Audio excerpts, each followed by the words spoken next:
Uttar Pradesh, as you know, has crushed COVID. Yeah, could you explain what they did to do that? Because it's kind of fascinating. It's not clear. What are the drugs? So what they did do, what we do know, and there's some backstory to this that we could go into if you want to, but the observation is there was a decision made. The virus was just ripping through Uttar Pradesh. It has almost the same population as the United States. It's huge, okay? Dense, urban, poor, all the characteristics, the stereotypes of the Indian countryside. And the virus was just ripping through there and causing all kinds of death and disease. And the decision was made out of desperation in that province to deploy early treatments as packages widely throughout the province. It included a number of agents. The composition has not been formally disclosed. It was done in coordination with WHO. And whatever was in those packages was rumored to include ivermectin. But there was a specific visit of Biden to Modi.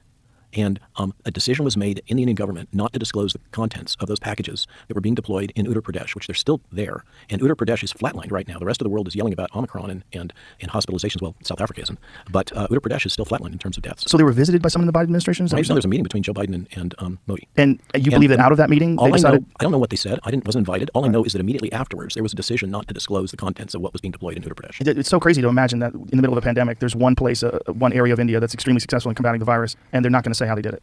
I mean, that's nuts. So that's where I kind of, my stance in all of this is to say, here are the facts, here are the verifiable data, draw your own conclusion.